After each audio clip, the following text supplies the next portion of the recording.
On April 12, 2018, a series of events in 3 states shocked the whole country. By the end, 4 people had already died, and one of them was a 7-month-old baby. A terrible man named Stephen Plattle was at the center of this sad story. His actions showed the worst sides of human nature. His case was complicated by relationships that were not allowed, unresolved pain, and a sad slide into violence. This is not only the story of a man and the horrible things he did, but also the story of the people whose lives were broken along the way.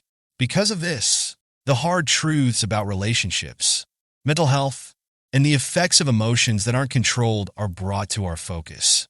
Stephen Plattle's story starts with an opening that doesn't seem very important. He was born in 1975 and grew up in the areas of New York City. I met and married Alyssa Garcia when he was in his 20s. That was a big step forward in his life.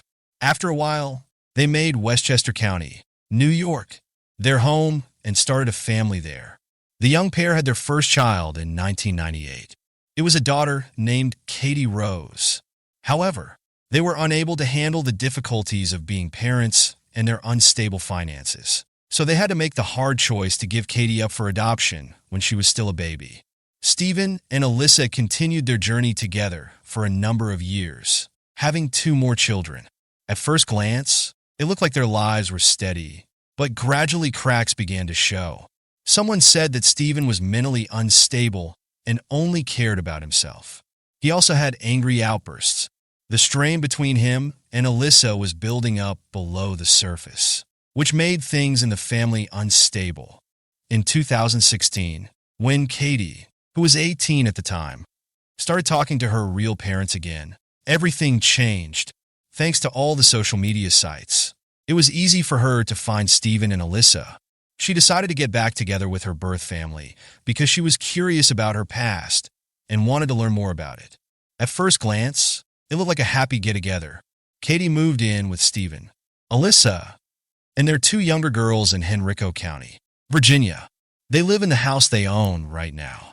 After that, Alyssa said that the first few days after Katie got back were full of happiness and love. People in the same family were closer because they shared hobbies, and Katie was excited to get back in touch with her parents and siblings. Still, something very disturbing was happening below the surface. Stephen's behavior changed for Alyssa not long after Katie and her family moved in together. Over time, he paid more and more attention to Katie and showed an unsettling amount of love for her. In the beginning, Alyssa didn't believe her worries because she thought Stephen was just trying to make up for the time they had lost with their daughter after adopting her. Still, Alyssa's worst fears came true when she found the notes that Stephen and Katie had been keeping the whole time. From the posts, it was clear that the 2 people had started dating and having sexual contact with each other. Stephen admitted to having an affair when Alyssa confronted him, but he was shocked and scared by the news. Alyssa left the house with her 2 younger daughters as soon as she made up her mind. She asked the court for a divorce and told the police about Stephen and Katie's relationship. Stephen and Katie's relationship went on, and now they've come clean about being a couple, even though it could have legal and moral consequences. They packed up their lives and went to North Carolina, where they got married in July 2017 in a way that was against the law because it was incestuous. On the marriage license they used, Stephen lied by leaving out the fact that he was Katie's actual father. They quickly told everyone that Katie was going to have a baby. They named her son Bennett after the month of September 2017, when she gave birth. As soon as the cops got involved, things got more complicated and scary than they were before. The charges against Stephen and Katie included incest, adultery, and helping to make people break the law.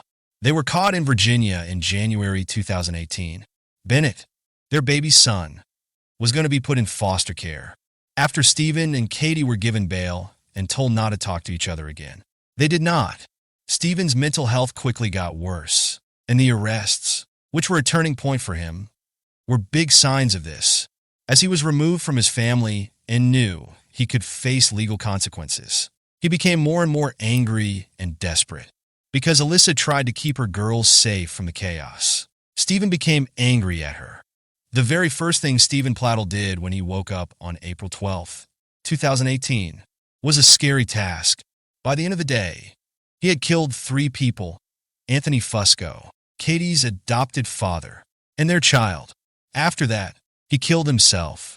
Stephen killed his 7-month-old son Bennett in his Nightdale, North Carolina, home of the start of it all.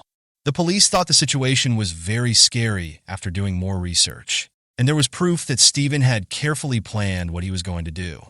Stephen then went to Dover, Connecticut, to stay with Katie and Anthony Fusco while they were on vacation. Katie had been living with her adoptive parents since she was first freed on bond as part of her efforts to rebuild her life after being arrested. Anthony and Katie were leaving the house that morning when Stephen hid behind them and shot both of them while they were in their car. After a few hours, Stephen called his mother and told her he had killed the people. Before he hung up, he told her all about how Bennett, Katie, and Anthony were killed. After that, Stephen went to New York and left his car in a remote parking lot. He then shot himself in the head with a single bullet. A chain of events on April 12th threw towns in 3 different states into chaos. I think this is one of the scariest cases in recent memory because of how brutally the murders were done and how difficult and controversial the relationship between Stephen and Katie is. As for Alyssa, she couldn't understand what she had lost. During interviews, she talked about how hard it was for her to understand the terrible things that had happened to her family. She showed a mix of sadness, anger, and guilt. Not only was she sad that Katie and Bennett had died, but she was also sad that their lives might have been different if Stephen hadn't been so important in them. Making an effort to understand Stephen Plattle's actions is hard. Professionals in the field of mental health think that his behavior was caused by a mix of unresolved pain, narcissism, and obsessive thinking. He was very good at controlling and influencing people around him, and he ended his life by killing someone, which is the worst kind of power. When biological relatives meet for the first time as adults and feel romantic or sexual desire to each other. This is called genetic sexual attraction, GSA. The case also brought up issues with GSA. People have thought about GSA in other cases of close relationships, even though it hasn't been studied or fully understood. A sobering reminder of how complicated people can be and how terrible it can be when feelings aren't controlled. The case of Stephen Plattle is a sad lesson. It shows how important it is to help people with their mental health, how important it is to stay aware in order to protect people who are vulnerable, and how family dynamics can have long-lasting effects. It's possible that the people who were left behind will never fully recover from what happened. But by talking about their experiences, they hope to make more people aware of the signs of violent and controlling behavior and how important it is to get help before it's too late. As we think about what happened, it is important to remember the victims, Katie, Bennett, and Anthony, whose lives were cut short by the horrible acts of one person. Remembering them is a call to action that urges people to help those who are going through a tough time, to face facts that may be upsetting, and to work toward making a society where events like these are unimaginable. Let's move on to another shocking case. It is hard to understand how much you miss someone when they are suddenly taken away. They were so full of life and promise. Haley Anderson was the kind of person that everyone liked and who could make your day better with just a smile. In addition to being a heartbreaking story, this is a scary reminder of how obsession and jealousy can get out of hand and cause damage. It breaks my heart to hear her story. What happened before and after Haley Anderson's death shocked not only her close-knit community, but also the whole world. This is the story of Haley Anderson, a young woman whose life was brutally cut short.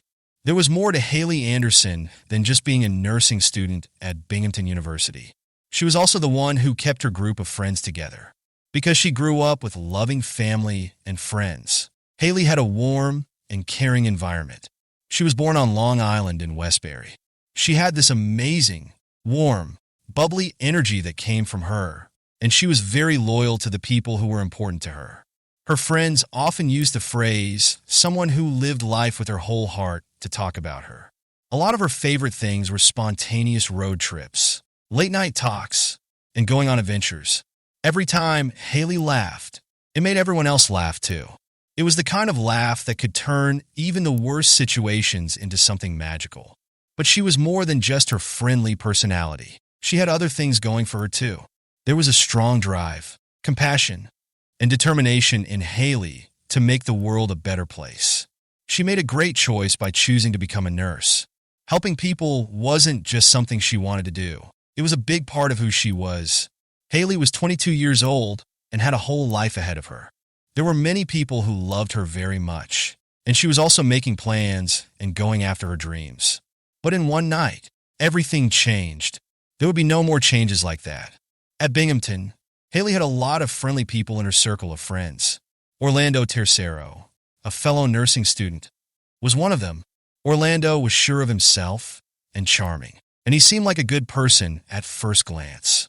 They began a relationship that was less serious and happened less often from Haley's point of view. Wasn't important. The two college students were just having fun, but in Orlando, it was something much more. After some time, he started to like Haley more and more. It wasn't love, though, and not the good kind.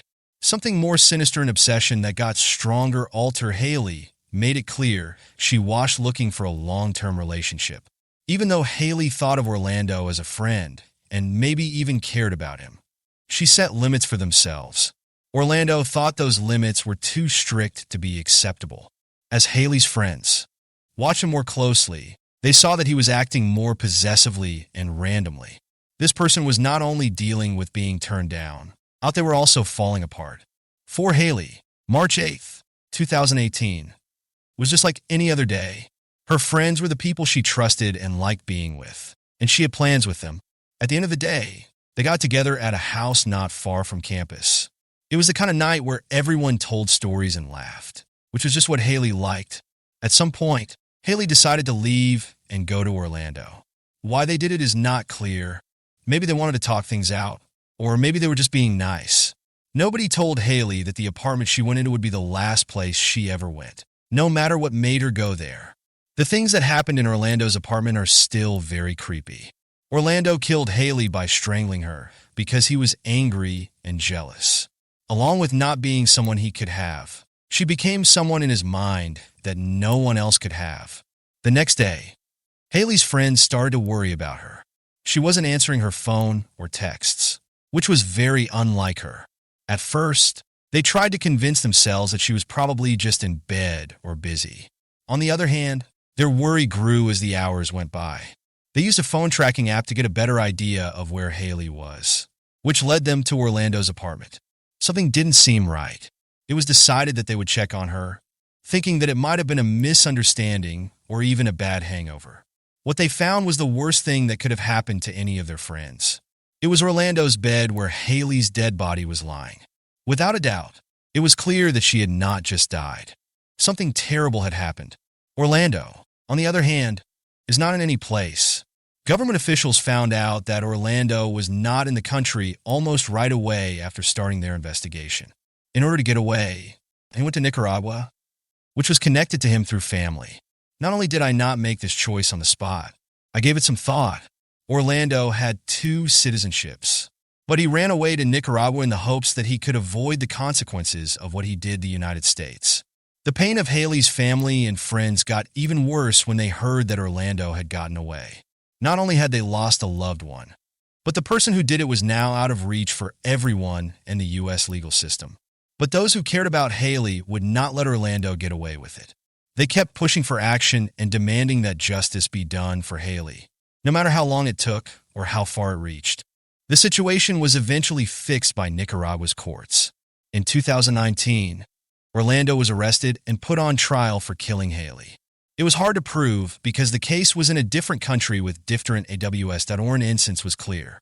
At his trial, Orlando admitted that he killed Haley, but he tried to explain it away by saying it was an angry outburst or something he did on the spur of the moment.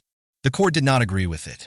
As an act of control and an obsession with the subject, they saw it for what it was, a specific charge under Nicaraguan law that deals with violence against women, called femicide, was brought against Orlando, and he was found guilty. As the law says, he should have been given the maximum sentence of 30 years in prison. Getting Haley back to her family and friends wasn't enough, but it was a step in the right direction toward justice. Things that happened to Haley Anderson were not the only things that made her who she was. She was a young woman who made everyone she met happy. She was a great daughter, friend, and person in general. Since she died, her family and friends have done a lot to keep her memory alive, to make sure that other people who want to become nurses can continue Haley's dedication to helping others. Scholarships have been set up in her honor. Additionally, they have used her story to spread information about dating violence in the hopes that other people will not have the same experience. Because of Haley's story, we can remember how important life is, how important it is to spot the signs of unhealthy relationships, and how love should never come at the cost of an unhealthy amount of tear or control. People need to do something about Haley Anderson's death, which is a terrible tragedy. Remember that you should trust your gut. Speak out when you see something that is wrong, and hold on tight to the people you care about the most. Many people, OTMOs who knew her and those who didn't, mind inspiration in highly. Even Tunhermi was cut short. People should remember to love deeply, live life to the fullest, and fight for what is right by reading her story. Additionally, even though Haley isn't here with us anymore, her light lives on through the memories of those who loved her and the things she left behind. Let us see the last case on this documentary that reminds us about the fragility of life. There are some people in the world who leave an impression wherever they go. The reason for this is not that they want attention, but because their spirit and passion are so strong that no one can ignore them. There was Sela Bargan Arozamina in the group of people. There's no doubt that she was very good at golf, but it was her kindness, determination, and modesty that really made her stand out. Celia was a young woman with big dreams.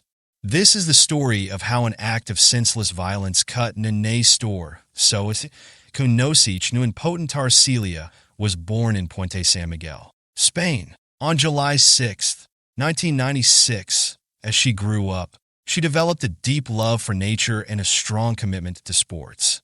People quickly noticed how good she was at golf, and it didn't take her long to figure it out. She stood out from a young age, not only because of how talented she was, but also because she worked hard every day. And Celia wasn't happy with just being good.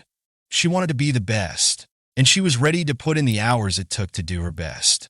Even though Celia was only a teenager at the time, she was already well known in the golf world.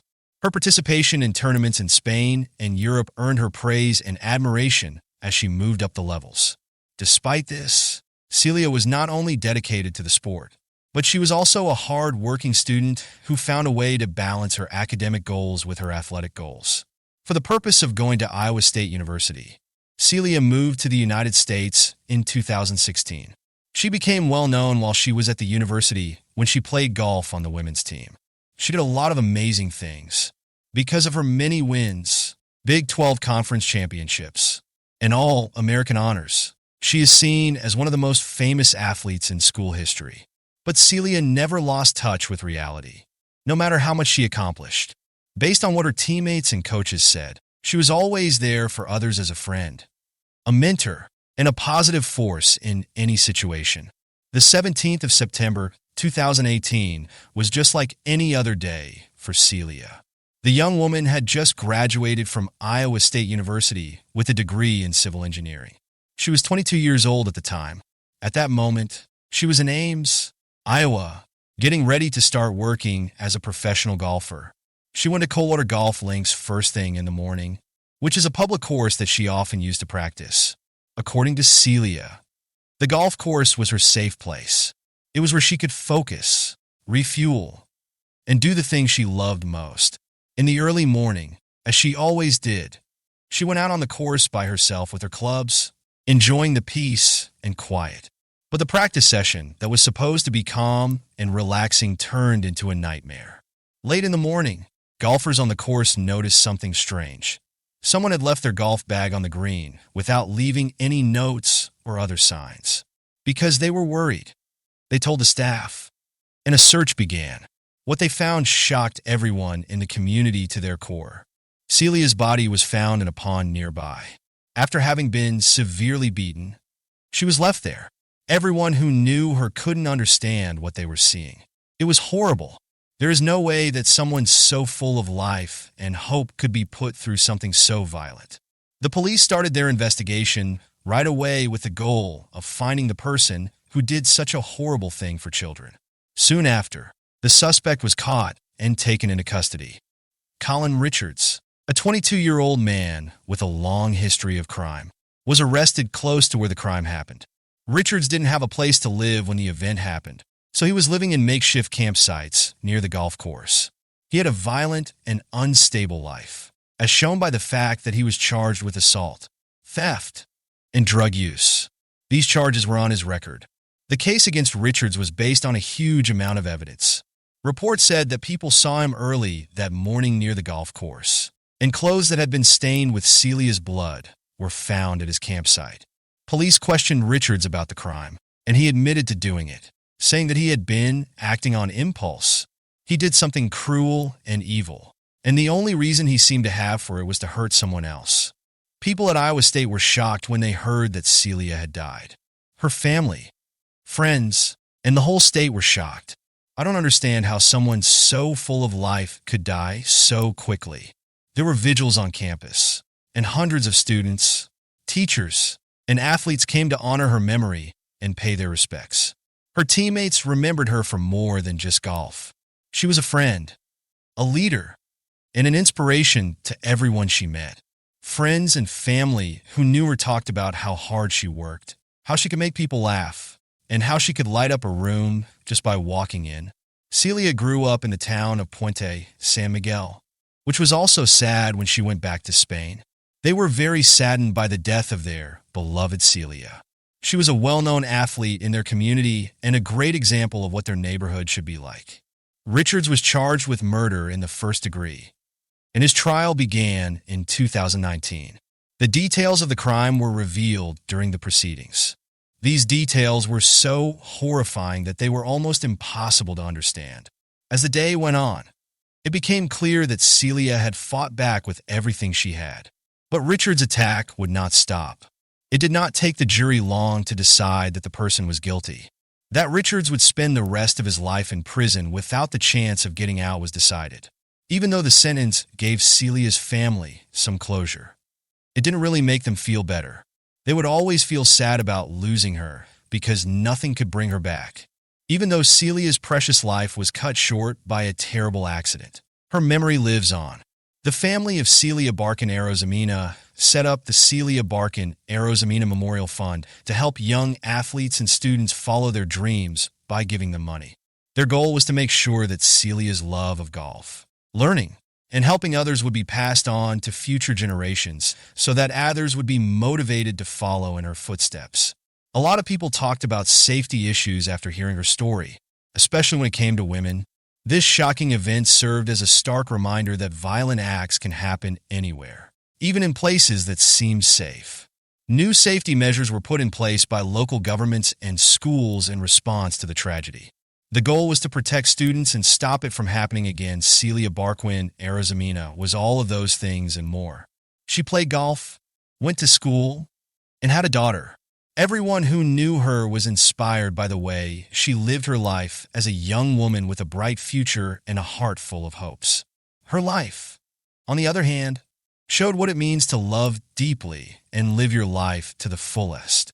Her death was a violent act that made no sense today. Her legacy lives on through the scholarships named after her, the people she inspired, and the many lives she touched in her 22 years on Earth.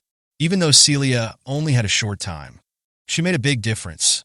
She taught us about the importance of not giving up, being kind, and the happiness that comes from going after your dreams. The story of Celia still inspires and motivates people, even though she is no longer with us. It's a story about love, loss, and the lasting power of a good life.